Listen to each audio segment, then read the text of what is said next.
오늘은 마음밭 시리즈 마지막 시간입니다. 오늘 우리가 살펴볼 마음은 가시덤불과 같은 마음입니다. 이 가시덤불과 같은 마음은 어떤 마음인가? 하나님은 우리에게 생명을 주셨습니다. 그 생명의 에너지로, 이 약동하는 에너지로 하나님께서 우리에게 원하시는 삶, 우리를 위해서 디자인하신 그 삶을 잘 살아가라고, 의미 있게 행복하게 열정적으로 살아가라고 그 삶의 에너지를 주셨는데, 우리 마음 가운데 근심, 걱정, 불안, 시기, 질투, 이런 감정들이 마치 가시덤불처럼 얽히고 설켜가지고 우리가 그 좋은데, 정말 필요한데 써야 될 그 에너지를 엉뚱한데 허비하게 만드는 그 마음 상태, 이걸 가지고 가시덤불과 같은 마음이다, 이렇게 부릅니다. 예를 좀 들어드리겠습니다.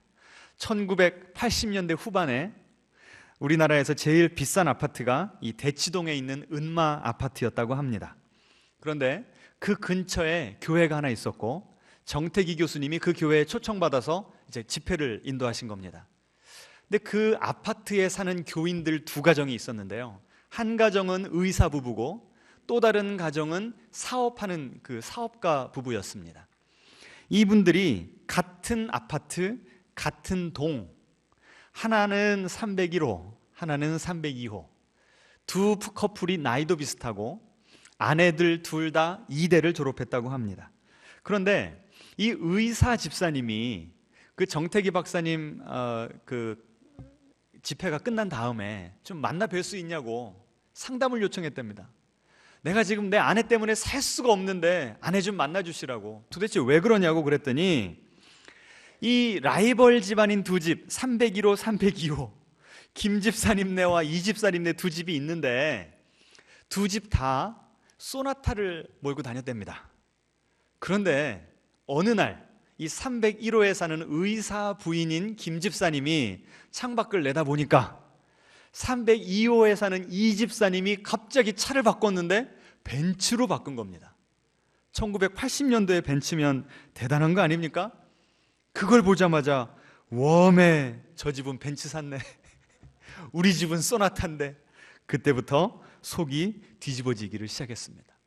남편이 병원에서 퇴근해서 집에 오니까 아내가 입이 이만큼 나온 거예요. 도대체 무슨 일이 있냐고 그랬더니 소리를 꽥 지르면서 이 여자 집사님이 옆집은 벤츠 샀다고 막 해퍼붙더랍니다. 이 의사 남편이, 자기야, 나는 돈이 있어도 나는 벤츠 안 산다, 국산차를 타야지 왜 외제차를 타냐고 그랬답니다.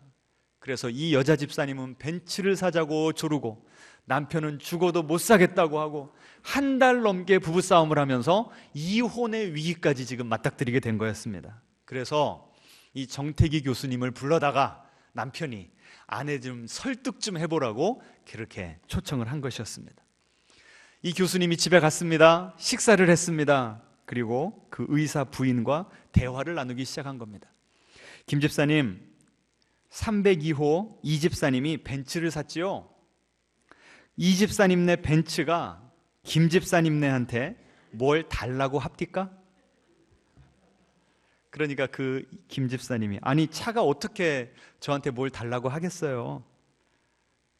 김 집사님은 저 차가 뭘 달라고 한 것도 아닌데, 저 차가 나타나면서부터 집사님이 누려야 할 은혜, 축복, 평화, 사랑을 잃고 말았어요. 집사님이 그것들을 모두 저 벤츠에게 내어주었기 때문입니다. 아주 진단을 정확하게 하신 거죠. 집사님, 저 집이, 저 302호가 벤츠를 산 다음부터 집사님 가정의 행복과 부부간의 사랑은 어떻게 됐습니까? 집사님이 행복하다고 느껴본 적 있습니까? 감사해 본 적 있습니까? 하나님의 은혜를 느껴본 적 있습니까? 그랬더니 김 집사님이, 없어요, 완전 지옥이에요. 생명의 에너지를 벤츠에게 다 쏟아버린 것이었습니다. 스스로 지옥을 불러들인 겁니다. 우리나라 속담, 유명한 속담이 있죠. 이웃 사촌이 땅을 사면 누가 배가 아파요? 내가 배가 아픈 거죠. 정태기 박사님 책에 보니까 이렇게 나왔어요. 내가 밥을 먹었으면 그 소화를 시키는 에너지가 나를 위해서 써야 될 그 에너지가 있는데 왜 배가 아파요? 그 소화시킬 에너지를 어디다 써버렸기 때문에. 예, 그 옆집 집 산 거에 땅 산 거에다가 온통 에너지를 다 써버리니까 내가 먹은 밥 소화시킬 에너지가 부족해서 배가 아프게 됐다는 거예요. 참 이게 해석이 기가 막히지 않습니까? 하나님은요, 우리에게 이 세상을 행복하게 살라고 하나님께서 원래 우리에게 디자인해 놓으신 그 인생이 있다니까요.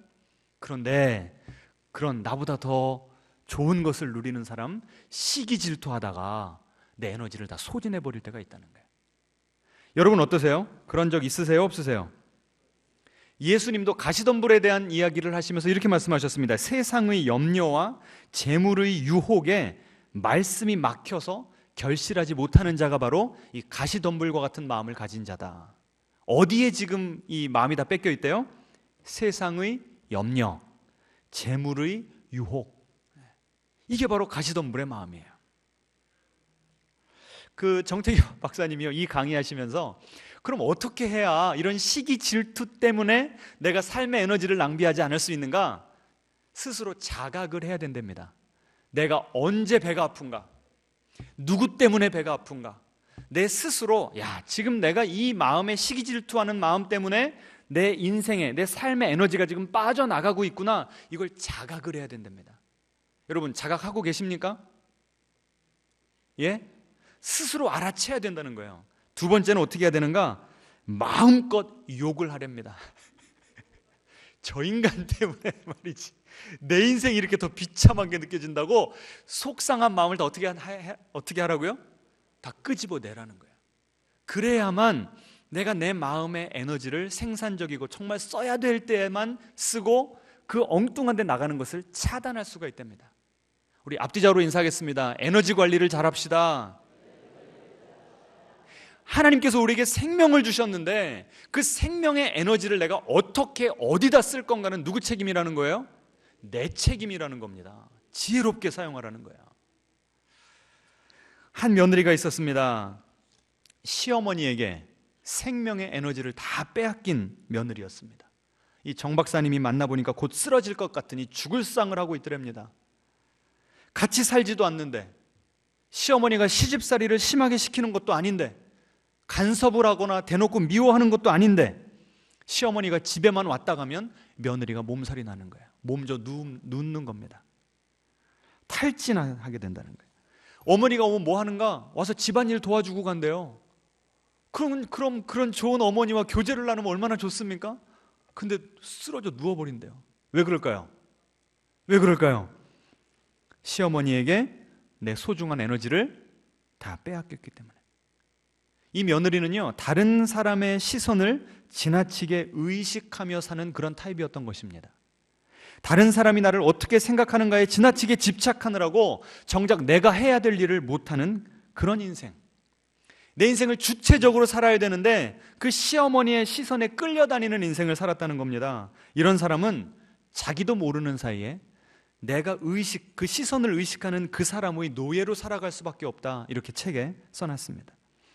내가 내 삶의 고삐를 내가 잡으면서 살아야 되는데 그 고삐를 누구에게 준 거예요?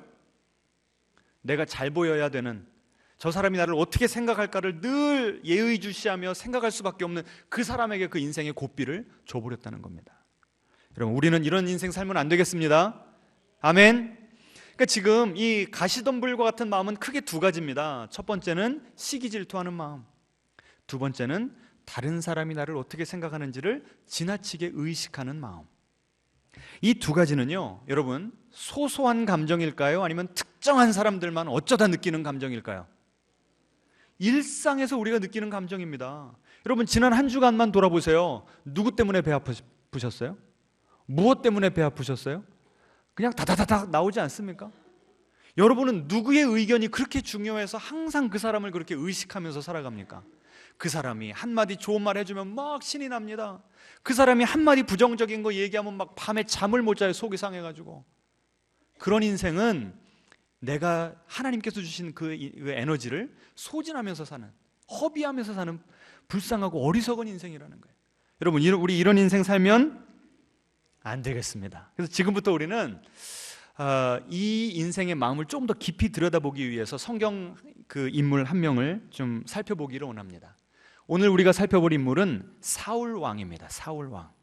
이 사울 왕이야말로 이 질투 그리고 다른 사람의 시선, 이 두 개의 좌지우지되는 인생을 살았던 그런 사람이었습니다. 자, 먼저 이 시기와 질투의 마음을 한번 살펴보죠. 아까 그 은마 아파트 301호 김 집사님이 무엇 때문에 그렇게 시기와 질투로 들끓었대요, 마음이?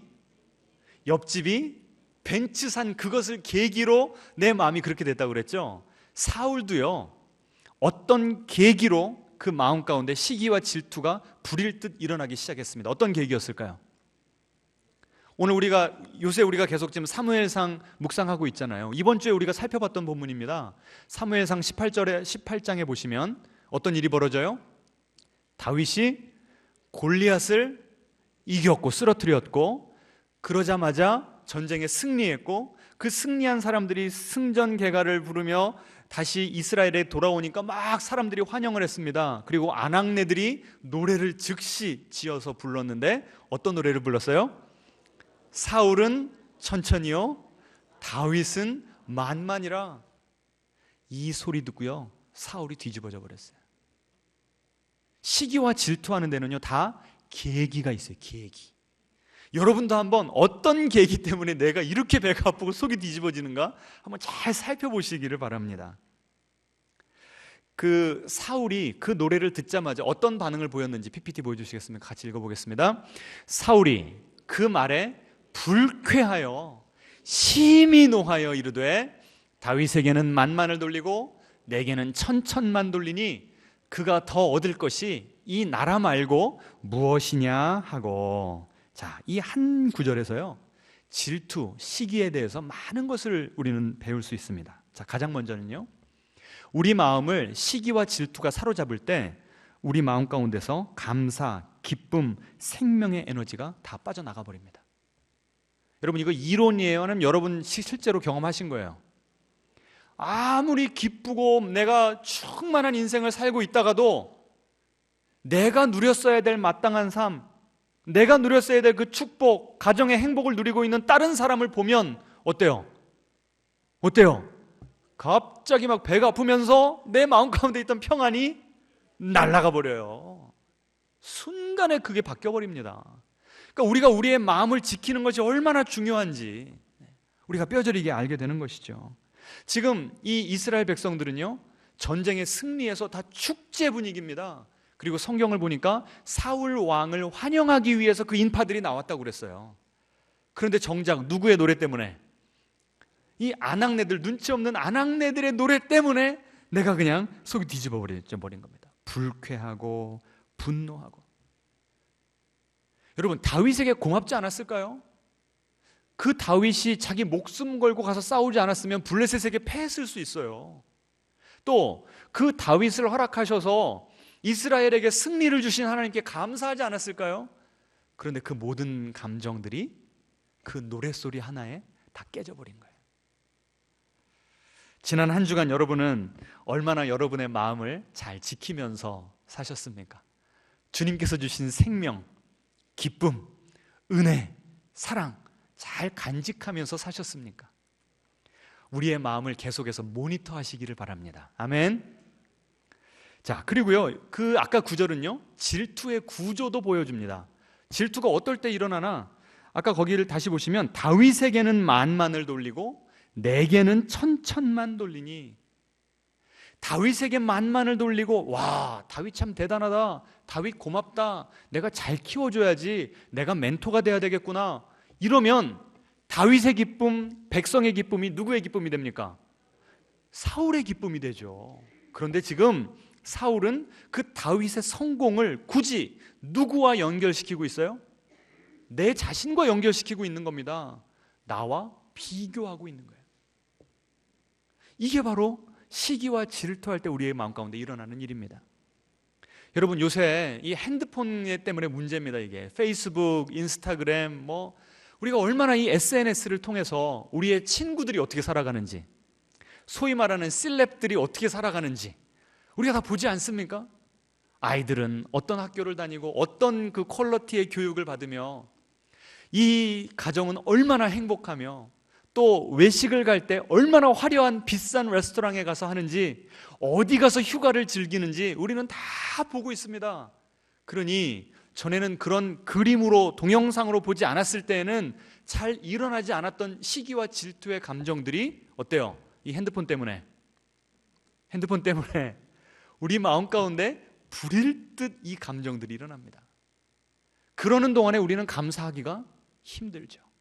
왜 나는 이런 인생을 살아야 되는가? 남편 바가지라도 긁고 싶어지는 것이 바로 이 시기와 질투의 감정이 들 때 일어나는 일입니다. 자, 그런데요, 시기와 질투가요, 약간 차이가 있습니다. 시기는 무엇인가 하면 내가 가지고 있지 않은 것을 남이 가지고 있을 때 일어나는 그 부러움, 불쾌감, 이게 시기랍니다. 근데 질투는 무엇인가? 내가 가지고 있는 것을 남이 빼앗을 수 있는 그런 상황 가운데서 느껴지는 것이 질투래요. 지금 사울과 다윗과의 그 관계에서 봅시다. 사울은 다윗을 시기하고 있어요. 다윗에게는 있는데 나에게 없는 게 있습니다. 무엇인 줄 아세요? 다윗은 골리앗을 마주할 용기가 있었어요. 하나님이 나와 함께 하시니 나는 승리할 수 있다, 믿음이 있었습니다. 그런데 사울에게는 그게 없었던 거예요. 남이 가진 좋은 자질, 그 퀄리티가 나에게는 너무 부러우니까 내 마음 가운데 시기가 생긴 거예요. 질투, 지금 사울이 가지고 있는 것이 무엇입니까? 그 가지고 있는 것 중에 다윗이 빼앗아갈 위기에 있는 것이 무엇입니까? 지금 18장 초두에 보시면요, 사울의 아들인 요나단이 다윗을 보고 홀딱 빠졌어요. 야, 우리 언약을 맺자. 원래는 내가 이 세습해서 내가 왕이 돼야 되지만 하나님이 너를 기름 부으셨고 너에게 이런 놀라운 능력을 주셨다면 네가 왕이 되는 게 맞다. 외투를 벗어주고요, 무기를 건네주었습니다. 지금 사울이 볼 때는 내 아들의 마음이 누구에게로 빼앗겼어요? 다윗에게 빼앗긴 거예요. 그리고 골리앗에게 맞서서 이긴 자에게는 누구를 주겠다고 그랬죠? 딸을 주겠다고 그랬어요. 그래서 딸 미갈을 다윗에게 줬는데 미갈이 또 다윗에게 쏙 빠져버립니다. 가족들의 마음이 다 그쪽으로 가버린 거예요. 그리고 이제는 백성들마저도 다윗은 만만이라고 나를 환호하던 그들이 이제는 다윗을 환호하는 겁니다. 그리고 하나님도 이제는 사울 편이 아니라 다윗의 편으로 돌아서 버린 거예요. 그러니 아까 18장 8절에 뭐라고 나옵니까? 그가 더 얻을 것이 이 나라 말고 무엇이랴. 결국 다윗이 이제는 내 뭐까지 빼앗겠다는 거예요? 내 왕권 다 빼앗기게 생겼으니 가만히 있으면 되겠습니까? 안 되겠습니까? 안 되죠. 그래서 사울이요, 그 다음부터 10년 이상을 그의 인생, 그 소중한 인생, 그 귀한 사명을 허비하는 데 씁니다. 뭐 하느라고 허비해요? 다윗 죽이려고 혼자 쫓아다녔습니까? 아니에요. 사울의 호위병 3,000명을 거느리고 그 좁은 이스라엘 땅을 10년을 돌아다니면서 다윗을 죽이려고 했다니까요. 세금이 얼마가 낭비가 됐으며 그 군사력, 내 소중한 인생, 하나님이 사울을 이스라엘의 왕으로 세우셨을 때에는 이 이스라엘에 하나님의 통치가 임하게 하라, 그 귀한 사명을 주셨는데 나의 그 시기와 질투에 빠져가지고 그 사명 하나도 감당하지 못한 겁니다. 얼마나 안타까운 일입니까? 여러분, 우리에게도 하나님께서 귀한 사명을 주셨어요. 여러분의 가정에서, 여러분의 일터에서 하나님께서 맡겨주신 일들이 얼마나 많고 얼마나 귀한지 모릅니다. 그런데 지금 당장 이 비교의식에 사로잡혀가지고 내가 저 사람 이겨먹어야 돼, 우리 집이 저 집보다 더 행복해야 돼, 우리 집이 저 집보다 더 좋은 데로 휴가 가야 돼, 이게 막 사로잡히면요, 인생을 허비하게 되는 겁니다. 자, 또 다른 이슈가 있었어요. 사울은 다른 사람들이 나를 어떻게 평가하는가에 너무나 많은 신경을 쓰던 사람이었습니다. 하나님이 사무엘상 15장에 보시면 아말렉과 전쟁을 일으키라고 합니다. 이 아말렉이 과거에 저지른 그 과오 때문에 하나님께서 이스라엘을 하나님의 심판의 도구 삼으셔서 그들을 징계하시겠다는 거예요. 그래서 하나님의 그 거룩한 전쟁을 싸워야 되기 때문에 어떠한 전리품도 가지고 와서는 안 되고 아말렉에 있는 모든 살아있는 것들을 다 진멸해라 라고 하는 명령을 명확하게 주셨습니다. 그런데 사울이 어떻게 하죠? 몇 퍼센트 순종했죠? 약 한 95% 정도 순종했습니다. 하나님의 관점에서 보면요, 95% 순종한 건 하나님의 관점에서 몇 퍼센트 순종일까요? 0%예요. 오직 100% 순종만 하나님께서 인정하시는 순종입니다. 그럼 왜 불순종했을까요? 처음에는 막 변명을 댑니다. 내가 저 가축들을 데리고 온 것이 아니라 저들이 데리고 왔습니다. 또 왜 그 가축들을 데리고 왔냐면 하나님께 제사 드리려고, 하나님께 헌금 많이 바치려고 했다는 거예요. 그런데 이것들이 다 구차한 변명임이 드러났습니다. 계속해서 사무엘이 사울을 추궁하니까 보여주세요. 결국은 이렇게 실토를 합니다. 같이 읽어보죠. 내가 하나님 여호와의 명령과 당신의 말씀을 어긴 것은, 다시 말하면 내가 불순종한 이유는, 같이 읽습니다. 내가 백성을 두려워하여 그들의 말을 청종하였음이니이다. 지금 왜 사울이 이렇게 불순종을 했대요? 지금 백성들을 데리고 나가서 전쟁을 했어요. 그러면 백성들이 농사를 짓다가 처자식 지금 내팽개치고 전쟁을 나갔으면 돌아올 때 뭘 기대하겠어요? 뭘 기대하겠어요? 전리품. 그 전리품 중에 무엇이라도 하나 가지고 와야 되는 거 아닙니까? 그런데 하나님이 다 진멸하라고 했으니 빈손으로 돌아오게 생겼는 거라. 그러면 백성들의 원망이 자자해지지 않을까? 사울을 보고 손가락질하면서 저 사람 저 능력 없는 사람이라고 그런 평가를 받을까 봐 그게 두려워서 차라리 사람을 두려워하고 하나님의 명령에 불순종하게 되었다라는 겁니다. 여러분, 왕의 첫째 되는 사명이 무엇입니까? 왕은요, 국정을 잘 운영하는 것이 그의 첫째 되는 사명이 아닙니다. 명령을 내리는 것이 그의 사명이 아니라 하나님의 명령을 듣고 순종하는 것이 왕의 사명입니다. 이 직무유기를 한 그에게 하나님께서는 왕이 여호와의 말씀을 버렸으므로 여호와께서도 왕을 버려 왕이 되지 못하게 하셨나이다. 왕권을 박탈당했습니다.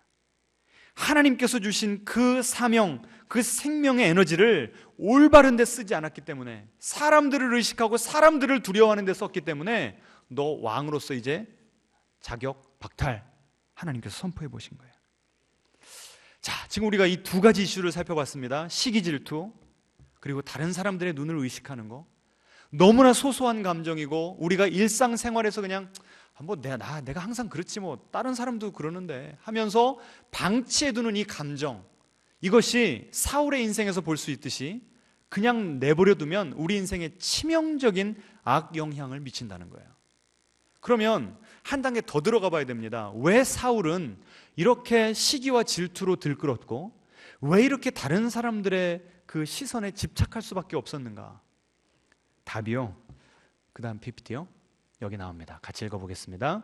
사무엘이 이르되 왕이 스스로 작게 여길 그때에 이스라엘 지파의 머리가 되지 아니하셨나이까?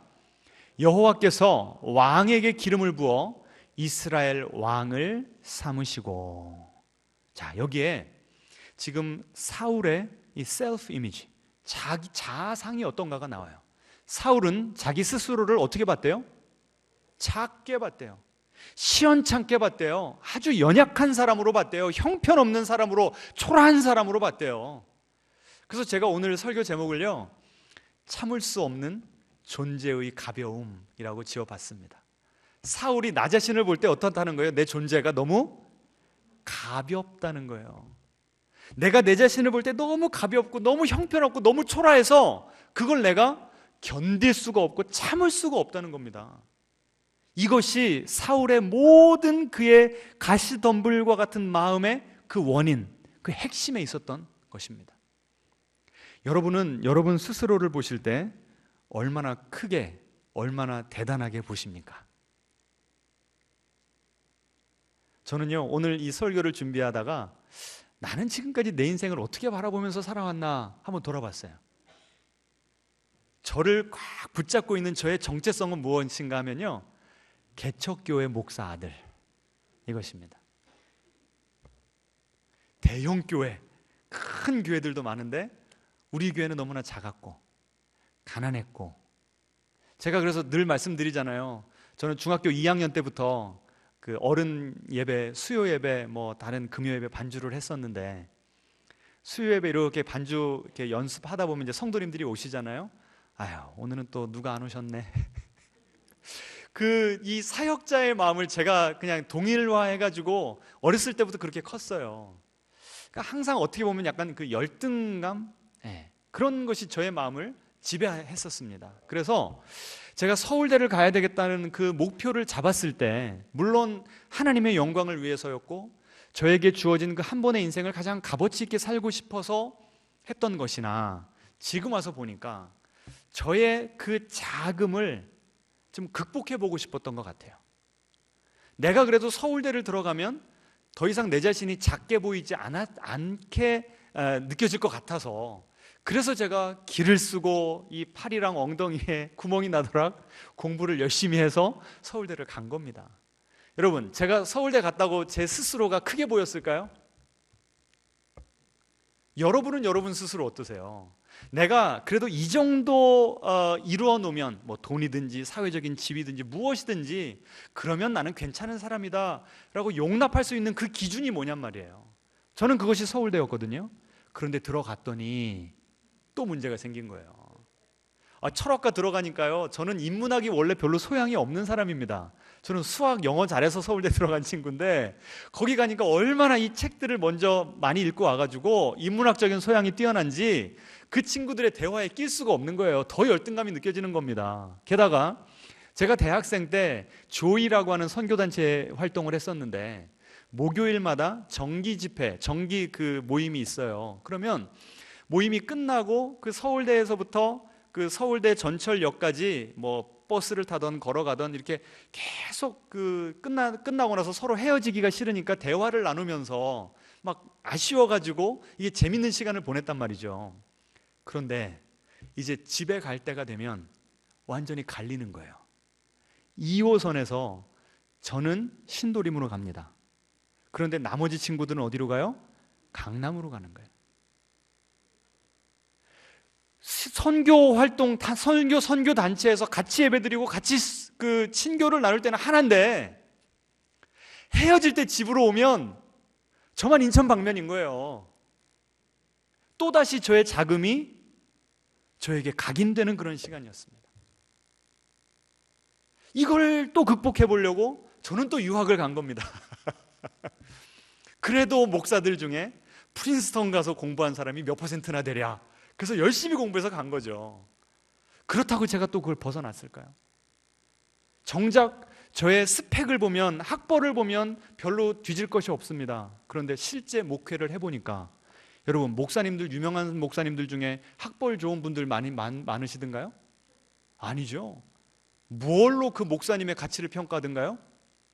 교회를 몇 명으로 불렸냐, 이거 보이는 거 아닙니까? 그러니 그 능력 앞에서 저의 스펙은 아무 의미가 없는 거예요. 또다시 작은 저를 경험하게 되더라고요. 그래서 저는 이 사울이, 왕이시여, 당신이 스스로를 작게 여길 때 할 때 그것이 저의 인생이 파노라마 같이 지나가는 거예요. 여러분은 어떠세요? 여러분은 어떠시냐고요? 여러분 스스로를 작게 여기세요? 크게 여기세요? 그리고 그 작게 여기는 것에 대해서 여러분은 어떻게 이거를 극복해 보려고, 내 자신을 좀 더 크게 불려 보려고 여러분 인생을 사셨습니까? 이것이 여러분의 인생 스토리 아닐까요? 만약에 이것을 성공했다고 한들 정말 여러분은 이제 여러분 스스로가 크게 보이십니까? 여러분 스스로가 자랑스러워 보이십니까? 이것이 우리의 이 자아상의 문제라는 겁니다. 사울을 보세요. 내가 내 자신이 너무나 작아 보이니까 하나님께서 나를 왕을 세워주셨어요. 이제 내가 크게 보일 기회를 잡은 겁니다. I am somebody. 난 이제 중요한 사람이 됐다는 거예요. 그런데 백성들이 나를 인정하지 않으면 어때요? 내가 그 왕위에서 쫓겨날 수도 있는 거라. 불안하니까 이제는 눈에 보이는 그 국정 지지율, 거기에 내가 목을 매달게 되는 거죠. 그리고 다윗이라고 하는 영웅이 나타났습니다. 그 영웅은 내가 가지지 못한 걸 갖고 있네요. 그 사람과 나를 비교해 보니까 내가 어떻게 보여요? 내가 자금이 리마인드, 나에게 계속 확인을 시켜주는 거예요. 그리고 그가 지금 내가 가진 것까지도 다 지금 빼앗아가는 그런 상황이에요. 하나님도 뺏겨, 가족도 뺏겨, 왕위도 뺏겨. 내가 지금 나 자신을 감추고 있던, 내가 너무나 하찮아 보이고 내 존재가 너무나 가벼워서 나를 커버하고 있었던 것들을 지금 다윗이 다 빼앗아갈 수 있는 그런 위기에 놓인 겁니다. 그럼 나는 뭐지? 나는 누구지? 나의 자금을 또다시 내가 직면해야 되는데 이게 너무 괴로우니까 누구를 죽이려고 한 거예요? 다윗을 죽이려고 한 겁니다. 그러니까 지금 시기와 질투, 다른 사람의 시선에 연연하는 이 모든 문제가 어디서부터 기인했다고요? 내가 내 자신을 볼 때 너무나 작게 보여서. 자, 그런데요, 신기한 것이 있습니다. 그 구절 다시 보여주시겠습니까? 다시 한번 읽어보죠. 사무엘이 이르되 왕이 스스로 작게 여길 그때에 이스라엘 지파의 머리가 되지 아니하셨나이까? 여호와께서 왕에게 기름을 부어 이스라엘 왕을 삼으시고. 지금 보세요. 똑같은 사울 왕의 자금에 대해서 그것을 바라보는 사울의 관점과 하나님의 관점이 어때요? 완전 달라요. 사울은 내가 작기 때문에 이걸 내 노력으로, 내 업적으로 지금 어떻게든 커버하고 불려보려고 노력을 한 겁니다. 그런데 하나님은 뭐라고 말씀하세요? 네가 작았기 때문에 내가 너를 왕으로 세웠대요. 여러분, 이게 복음인 줄 믿으시기 바랍니다. 하나님이 지금 사울에게 이렇게 말씀하세요. 사울아, 내가 너를 왜 택한 줄 알아? 네가 잘나서 택한 줄 알아? 네가 카리스마 있는 그 리더로서의 잠재력이 있어서 내가 그 잠재력을 보고 뽑은 줄 알아? 아니야. 네가 가장 초라하고 가장 연약하기 때문에 그래서 내가 너를 택한 거야. 여러분, 이런 하나님이 이해가 되세요? 세상의 법칙과는 완전 다른 하나님입니다. 세상에서는 내가 작으면 어때요? 내가 작으면 나를 짓밟아버리죠. 무시해버리죠. 그런데 하나님은 어떻다고요? 내가 작기 때문에 나를 선택해 주셨대요. 이거 여러분에게 충격으로 다가와야 됩니다. 이 인식의 전환이 와야 돼요. 보세요. 내가 존귀한 자이기 때문에 하나님께서 왕을 세우신 것이 아니고 나 같은 부족한 사람, 나 같은 천한 사람, 작디 작은 사람 하나님께서 선택하셔서 나를 존귀하게 만드셨대요. 내가 사랑스러워서 하나님이 나를 사랑하신 게 아니고 나같이 형편없고 초라하고 죄와 상처로 얼룩진 내 인생 하나님께서 불쌍히 여기시고 나에게 예수 그리스도를 보내심으로 나를 사랑스러운 자로 만들어주신대요. 먼저 나를 사랑해 주셨기 때문에 내가 사랑스러워지는 겁니다. 아멘. 따라해 보겠습니다. 내가 하나님께서 나를 사랑해 주셨기에 나는 사랑스러운 사람이 됩니다. 내가 사랑스럽기 때문에 나를 사랑하신 게 아니라고요. 그래서 제가 좋아하는 찬양이요, 예수 사랑하심은 거룩하신 말일세 들은 약하나 예수 권세만 도다. 이것이 우리의 자존감의 기초가 되어야 될 줄로 믿습니다. 우리들은 약하나 예수 권세가 많대요. 전에 제가 청년 때 어떤 목사님이 이런 설교를 하셨어요. 우리 인생은 종이 한 장과 같습니다. 그런데 여러분이 좋은 스펙 쌓으려고 노력하고 인맥 쌓으려고 경험 커리어 잘 쌓으려고 노력하는 것은 마치 이 종이 한 장에다가 뒤에 한 장, 또 한 장 이렇게 대려는 것과 똑같다는 거예요. 여러분, 종이 한 장 어때요? 내가 팍 손 찌르면 찢어지고 뚫립니다. 우리가 지금 그 일을 하고 있다는 거예요. 그런데 나는 약하나 누구는? 예수는 권세가 많으시대요. 내가 예수님을 믿는다는 것, 내가 하나님의 자녀가 된다는 것은 무엇인가? 이 종이 한 장 뒤에다가 하나님이 벽돌을 대주시는 거래요. 차이가 느껴지세요? 이럴 땐 좀 고개를 좀 끄덕이셔 봐. 참. 지금 우리는요, 사울과 같아서 계속 종이 한 장을 뒤에다 내려고 그렇게 애를 쓰면서 삶의 에너지를 엉뚱한 데 허비하고 있다니까요. 내가 주님만 붙잡으면 주님이 우리 인생의 뒤에 백그라운드가 되셔서 뭘 대주시는데요? 벽돌을 대주시는데, 여러분 벽돌 의지하시고 사시겠습니까? 여러분 종이 한 장씩 한 장씩 차곡차곡 모아서 더 강해지고 여러분을 불리면서 사시겠습니까? 엄청난 차이입니다. 엄청난 차이. 아까 그 찬양에 또 이런 가사가 나와요. 제가 제일 좋아하는 가사입니다. 내가 연약할수록 더욱 귀히 여기사, 거기까지요. 이게 복음이에요. 이게 복음. 따라해 보겠습니다. 내가 연약할수록 주님이 나를 더욱 귀히 여겨주십니다. 여러분, 우리가 이 힘 가지고 사는 거예요. 이것이 우리가 이 험한 세상을 살아가는 생명의 근원이 되는 줄 믿으시기 바랍니다. 이 생명 에너지 가지고 여러분 승리하셔야 돼요. 제가 이 문제 가지고 너무 고민을 하다가 그 신학교 때 제가 수십 번 여러분에게 한 이야기, 어떤 교수님에게 강의를 듣고서, 수업을 듣고서, 교수님 제가 박사학위 지원하고 싶은데 어떻게 보십니까? 이 세상에는 많은 주님을 섬길 수 있는 많은 길들이 있습니다. 뭐라고 얘기한 거예요? 뭐라고 얘기한 거예요? 박사학위 하지 말라는 거죠. 그 한마디 들으니까 제 인생이 확 무너졌어요. 또 제가 중고등부 사역을 하고 있었는데 그 고등부 여자 하나가 괘씸하게 저한테 와가지고 전도사님 월급 받으려고 교회 다닙니까? 그 말을 해가지고 또 제 인생이 확 무너져 버렸어요. 다른 사람이 나를 어떻게 평가하냐에 따라서 제 인생이 딱 제가 사울이었더라고요. 그런데 사도 바울은요, 무엇이라고 말씀하는지 같이 읽어보겠습니다.